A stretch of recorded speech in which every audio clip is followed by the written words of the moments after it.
I always wanted to be Santa Claus. Santa is a freelancer. We will talk about Santa and the freelance economy.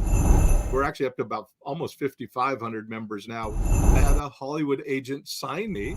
Our mantra in our school is to be extraordinary. The magic of humanity finds a way to deliver gifts everywhere. This is going to be a lot of fun. Ho, ho, ho! Merry Christmas!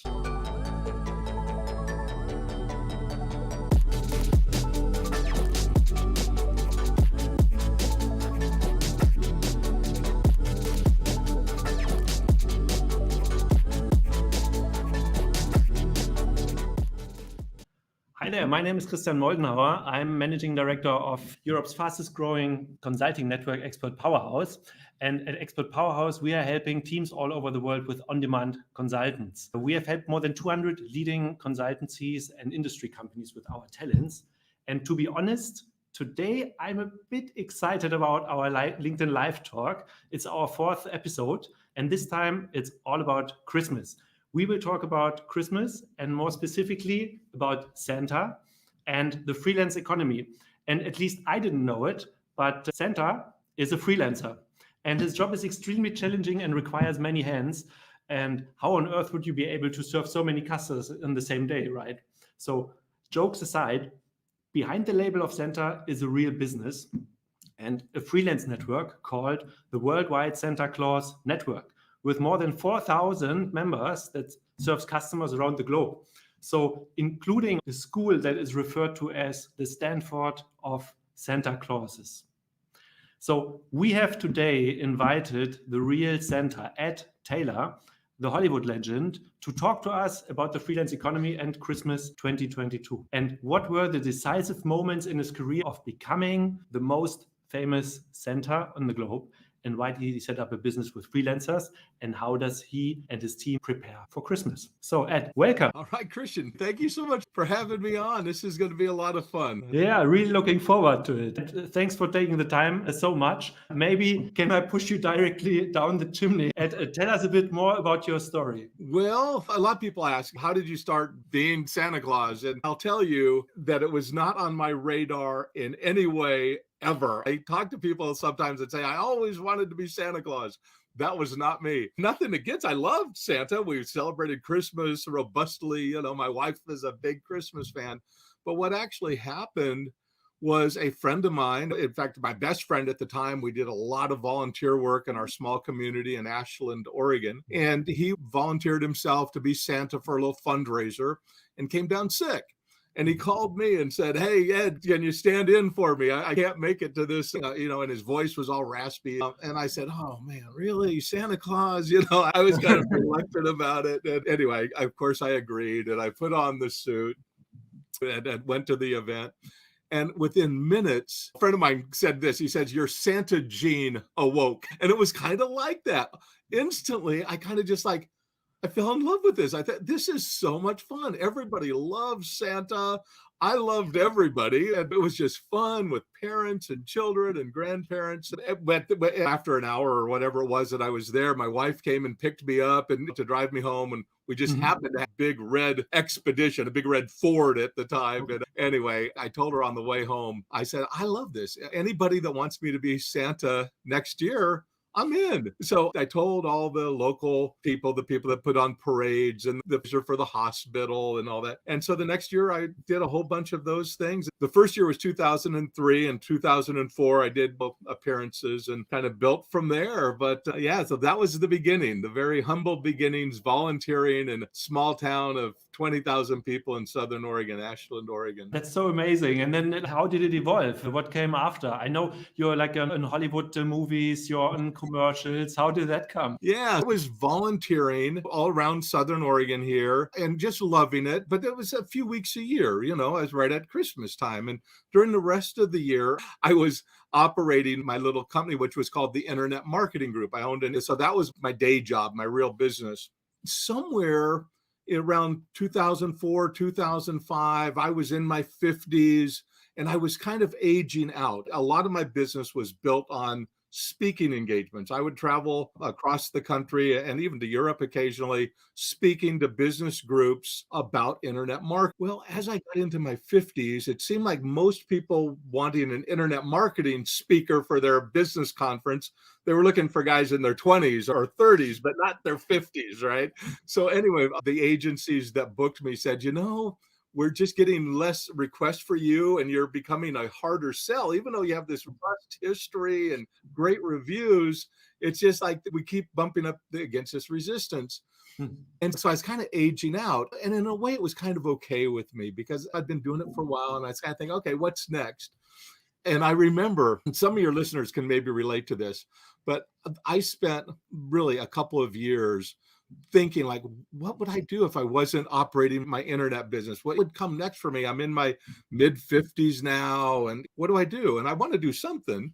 And it kept coming back to me like, if I could just be Santa all year round. I love this Santa thing. I don't get paid for it. And it only happens a few weeks a year, but I just love it. I wonder if there's a way that I could do more of that and somehow get paid for it too. And so it got me thinking a little bit. Then in 2011, there was an opportunity to work for Microsoft as Santa Claus, appearing for part of one of their programs. And I was selected to be a Santa for them. And I tell you, some of your listeners will maybe relate to this, but it was the weirdest thing for me. All of a sudden I'm getting paid to put on a Santa suit and to be Santa. So, before it was all community service. I was just being Santa from my heart. Now it's like, is this my job? I'm a paid professional Santa Claus. I mean, it was just psychologically, it was a big transition for me to go from this entrepreneur to actor dressing up like Santa Claus. I mean, it was a real adjustment period. But I loved it. I mean, I found like, everybody still loves Santa, even though Santa's getting paid by Microsoft to be here. I still love everybody. So I was just having a blast doing it. And it just so happens that the people working around the booth is in Los Angeles near Beverly Hills at the Century City Mall.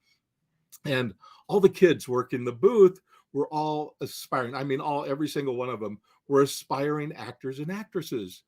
And during the season that we're working there, they all tell me, you need an agent. You need to get on TV. You're so good. And I'm saying, look, I live 800 miles north of here. But by the end of the season, they had me convinced that I ought to try my hand at getting on TV. That's really what started it, is aspiring actors and actresses telling me that I should get an agent back in 2011. And in 2012, I actually had a Hollywood agent sign me. And that began what became the Santa actor, I guess. From that year, from 2012 all the way up until 2020, up to the pandemic, I would go down to Los Angeles sometimes for 6-7 months a year doing Santa Claus stuff. So I found a way to be a full-time year-round Santa, earn a nice income, build a nice little business around that, and have the time of my life. I never in a million years would have dreamed that I would be in a movie trailer with Mark Wahlberg and Will Ferrell. I mean, it's like, come on, really?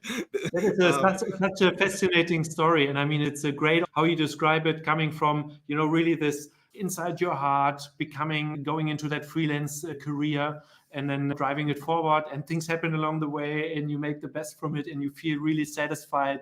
So in the end, now you run the worldwide Santa Claus network. What brought you to the idea to extend beyond being that one person and making it a bigger thing? Yeah, that's a great question. Thank you. So I'm starting to see my little Santa thing as a business, my personal appearances, right? And I'm always a marketing guy. I've had my agency for years. I started my marketing agency long before the internet. Well, I had an opportunity crop up to be a brand ambassador for an app, a video chat app called Hello Santa. So I joined their team, took a small equity position in it, and they said, okay, you'll be responsible for hiring the Santas. And I said, okay, I can do that. So I started recruiting the Santas. Well, there was an audition process that included some video submissions by the candidates. And real quickly, we recognized that a whole lot of these guys needed training. So the company, Hello Santa's team said, you need to train these guys. They look good, but they need training. So that got me started in training Santas. And from there, it was kind of the natural next step to not just train pertaining to video, but what more can they do? How do they become a brand ambassador? How do they tell better stories? And so the curriculum grew. But yeah, it started back there in 2012. And then In 2013, it just expanded, and it's been growing ever since. And yeah, you mentioned about 4,000 members. We're actually up to about almost 5,500 members now. We've been Oh, really, wow. really growing. Yeah, so it's been a terrific thing, but that was the beginning of it. And then we just kept identifying areas where Santas could use help. How do they book jobs? How do they provide Santa appearances for those with special needs? How do you be a great Santa in a parade or whatever? So we find these little areas of knowledge that we try to convey to our members. And so that's what we've spent the last bunch of years, 10 years doing. That is so fascinating to me. And if I relate it, we have a network at Expert Powers for management consultants. So that's kind of, what makes a good management consultant? Okay, well, he's got maybe an MBA degree from a top school, Harvard, Stanford, London Business School, and he's done a lot of work for one of the top consultancies, Kinsey Bain, and so forth. Yeah. But if I think about it, you telling the story how you recruited the first centers, how you built extra services for them, extra help to really become a great center. Like, what is a good center? Can you just describe what sets a great center apart? Yeah, sure. So kind of our mantra in our school is to be extraordinary. So that every session we do, I emphasize being extraordinary. And then I define it. What I mean by being extraordinary is exceeding people's expectations. So they have a certain expectation for a look, right? I want you to exceed that look. So they have a certain expectation as far as promptness, maybe in returning me emails or phone calls. Exceed that. If they expect to return phone call in an hour, give them 1.5 hours. So always look for ways to exceed the expectations. And we do that across the board. So that's what we're striving for from a training perspective. But I think we all know this. There's a certain nature, right? A certain core personality type, whatever you want to call it. In fact, I remember a sign that I had in my office years and years ago that says, we don't train our people to be nice. We hire nice people, right? There's something in the Santa community that we refer to as the Santa heart. And you just know it. The people that are probably a little more optimistic than normal, the people that are quick to smile, the people that have that great little personality, that little vibrancy, that is what we're looking for. That really stacks the deck in the favor of that person. So when you can find the nature that embodies kindness and jolliness and friendliness and all of that, and then stack on top of it the specific trainings to tell great stories or to establish instant rapport, now all of a sudden you have the makings for something extraordinary, where we have a very authentic and very extraordinary Santa appearance. So that's what we strive to do. And Ed, one question: do you need to have a beard as a Santa? Not at all. It used to be. In fact, we hear or you see kind of these guys with drugstore beards and a cheap suit, and they make fun of them in the movies, the mall Santas or bad Santa or whatever. And I get all that. It's fun and it's a thing. But today we have beards, what they call designer beards, that are Hollywood quality. They are absolutely amazing, and they're not that expensive. A regular guy can learn how to put them on. And you can have a child sitting right here on your knee and looking up right here at your face. So it's not theatrical in the sense that the nearest person's 20 feet away. You have little eyeballs in inches or 12 inches from you, but they are phenomenal. So yeah, with a little bit of an investment of both time and learning how to apply these things and a little bit of money to get a good quality set, you can just be on your way doing a great job as Santa, looking the part. And so I think it's a good example. You're saying many people probably think about hiring a Santa in a shopping mall, coming to your family, but you mentioned also like you're basically doing it all year round as a business. So what is that freelancing as a Santa all about? Like, what are the different types of businesses that you run? Yeah, in recent years, especially last year and this year, there's been a lot of talk about a Santa shortage. And because of it coinciding with the pandemic, and I'm sure the pandemic did have an impact on this, but the shortage that we're seeing of Santas right now is really driven much more from demand than it is the number of Santas diminishing. The number of Santas is growing, but the demand for Santas is increasing dramatically. So what I'm getting at is it's increasing during the actual season and then earlier in the year as well.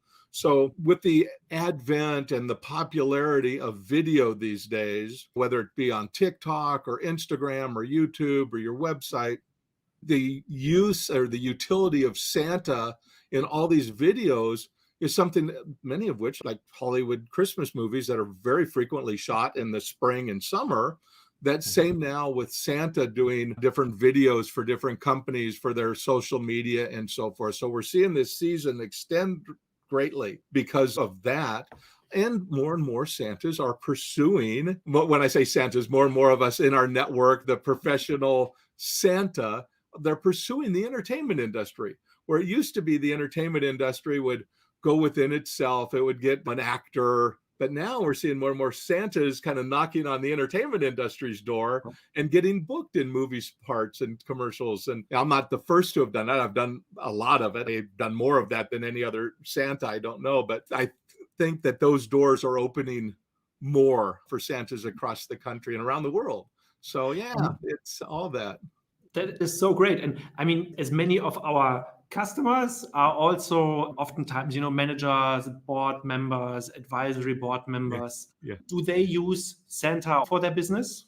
All the time. I do so many corporate videos. I love them too. They are so much fun. I mean, and for some really large companies as well as some small ones, but I've done videos for board meetings, end of the year board meetings, where I'm acknowledging and sometimes kind of roasting different members and making jokes and doing things. And we do customer appreciation deals where sometimes companies will give Zoom visits, virtual visits with Santa away to their customers or to their employees, or have Santa come into a company party. I did one for a big international company last year where they had me come in and they gave me a little blurb about each of the top executives, and they were funny. Whoever wrote it was hilarious. And so I'm rolling off all this stuff, and we have hundreds of employees and other people that are a part of the Zoom meeting.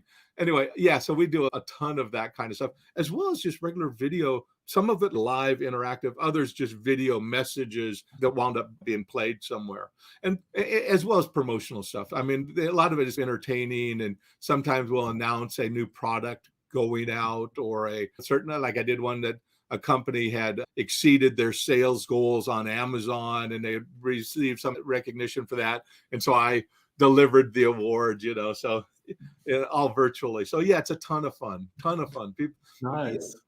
And so if you're talking to CEOs, CIOs, CTOs, CMOs, CFOs, like highly experienced people, how does Santa know they have been good this year? Yeah, being good, right? That's something Santa's known for, right? I like to reward positive, good behavior.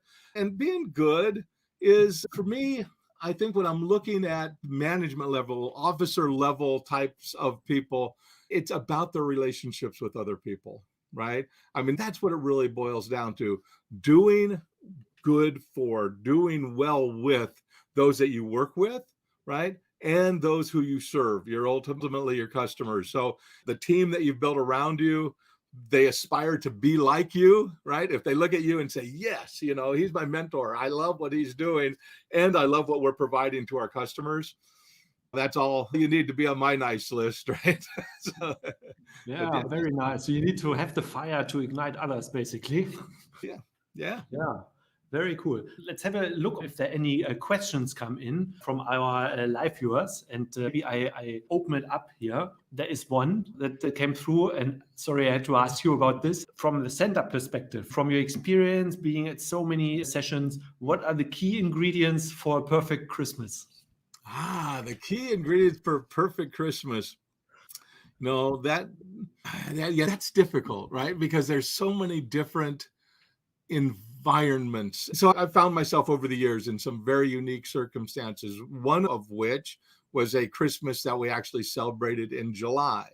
And we celebrated it at a park in Orange County, California. We brought in tons of snow. It was 80 degrees at 10 o'clock in the morning.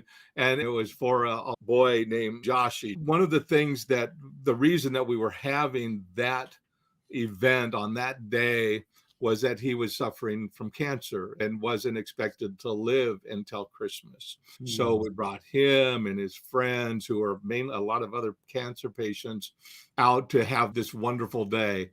And it's still, I mean, like right this minute, I'm almost in tears just talking about it. I mean, during the moment, It was just so much fun. And I drove away it was actually on my mom's birthday back in 2019. And I'm driving to my mom's house and my tears just start rolling down my cheek thinking about what this family was going through and what this poor child was going through and all of his friends. And, so that's a Christmas, right? It's just one of these ones that are just so heart-wrenching and at the same time meaningful. We're providing real meaning for people. And then I personally down in Los Angeles, I'll spend time at the mission downtown making food and serving people. So that's another way.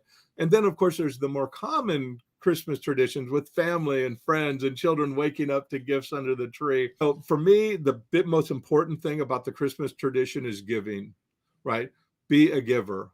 Yes, I'm going to be a giver. Santa Claus is going to be a giver. You'll find things from me wherever you are. The magic of Christmas, the magic of humanity finds a way to deliver gifts everywhere. But be a giver. Teach your children to be givers. Everybody should be making something or buying something and giving something to one another and their families, their neighbors, their friends, and so forth. So to me, the most important thing about Christmas is being a giver and spending time, whether it's time in person or time on Zoom or what have you with the technology. But being a giver and connecting with people is the magic of Christmas for me. Thank you for sharing that. Of course, you are busy, I guess, over Christmas Eve and the days around it. When do you actually celebrate Christmas? Yeah, so for many years, I would make appearances at a lot of homes in different places on Christmas Eve and on Christmas Day, and they were fun. I mean, we do things where people would find Santa delivering presents late at night on Christmas Eve, and the parents would discover Santa there, and then I'd have a little short interaction with the kids, and that was a ton of fun. Or I'd be at someone's house on Christmas morning, and the kids would come downstairs or whatever and see Santa nodding off on the couch, falling. Oh my goodness, am I still at your house? Yeah. So we'd have these really fun Christmas Eve and Christmas Day experiences. And then I was down in Los Angeles and my home and my family was in Oregon, 800 miles north. And so I would usually take the day after Christmas off to get my suits and all my gear into the cleaners. And then I would drive home and we would celebrate our Christmas in between or the week right before New Year. Now I'm doing much more over Zoom and staying home. I'm not spending any time really in Los Angeles right now. So we're having Christmas like everybody else. On Christmas Day and Christmas Eve, we'll be doing family stuff. I'm really excited about that. I loved everything I did in Los Angeles, and I really love being home and doing this. I have 2 young grandchildren right now, 3 and 4 years old, and just love being able to spend all the time I am with them. Nice. We have another question that came in from Razul. Also see it. Hey, Santa, what would be the mindset going into 2023? The mindset going into 2023. For me, I'm looking at this as a real year of opportunity. There seems to be so much division, so many. When I say division, I'm not really sure we're any more divided or if it's just that more and more people have bigger and bigger microphones, right? So, just some regular old guy sitting here, all of a sudden my voice is heard around the world. And 20 years ago, that just wouldn't have happened. But now it's everybody has a lot more impact with their voice getting out to people. My hope is, and what I'm going to certainly strive to do, is make more of those voices positive. We have to remember that so much of what we hear is driven by commercialism, right? People are trying to make money. They be controversial. They'll do whatever to attract the eyeballs. We just have to be smarter than that. We just have to watch what we watch and be careful of what we're doing. I'm on a mission. And in fact, the Worldwide Santa Claus Network, our biggest mission is to spread Christmas spirit at the holidays and then all year round. And we define Christmas spirit as love in action, meaning love is a verb. Do something that's loving. Not that I feel love for you. It's like I do loving things for you. That's what we're talking about. What can we do to express our love, to be helpful, to be kind, to be generous, to be thoughtful, little ways or big? I think that next year, 2023, is a huge opportunity for us worldwide to be messengers of good stuff. But remember, this year, 2022, charitable giving will be at an all-time high this year. An all-time high. I mean, people's hearts are in the right places trying to do good things for people. And we just have to ramp that up. So Ed, what would be your 3 wishes then for the managers out there for the next? For managers, my wishes, I would say love what you do, right? I think that's most important. Love what you do. Make sure that what you do gives you a sense of fulfillment, right? It's not just the paycheck. You have to feel good about what you're doing. And then I suppose to help others move in the direction of their dreams, be that mentor, be that guide, be that somebody that's lifting somebody up. I mean, if you love what you do, you get fulfillment from what you do, and you're helping others, man, that's kind of a trifecta in my book. Thanks so much. Yeah, that is really cool. And thanks for sharing that with us. I'm just looking into the comments here, and we don't have any more questions so far. I really want to thank you for taking the time. It was really enjoyable speaking together. And I think me, myself, and also all the listeners have gotten big insights into the business as a center. And of course, the person behind the most famous center, Ed Taylor. And of course, if you are still looking for some presence, have a look at zoomcenter.com. Yeah, maybe there are some visits that you want to give and looking for real center appearance at your company, at your team event. So of course, you can always reach out to Ed on LinkedIn. I want to thank you a lot, Ed, for being with us today. Please let's keep in touch, and maybe we can have another chat next year to hear how the network and the school have developed since. I would love that. Yeah, thank you, Christian. And thank you. You know, like I say, we're on a mission to build that Christmas spirit. And I think so many times people think of Santa being just for kids and that. And remember that Santa is one of the most recognized faces, entities in the world, right across the planet, and everywhere he's anchored to goodness, right? There's that avatar of goodness that Santa is. And all of us to bring Santa, not just me, but Santa in general, into their marketing messages, into their company, just so that we know we're promoting that goodness that we always talk about, being good for goodness sake. And so let's just remember corporately, let's be good for goodness sake. So thank you, Christian, for allowing me to be here. It's been an honor. My pleasure. And again, thanks a lot, Ed, for being here today. Thanks for joining. And for everyone else, I'd like to invite you, of course, to follow our Expert Powerhouse LinkedIn page for the next events that will be out there. And I wish you all a joyful festive season and a successful day ahead in the US. Take care and see you soon. Bye-bye. Ho, ho, ho. Merry Christmas. Oh.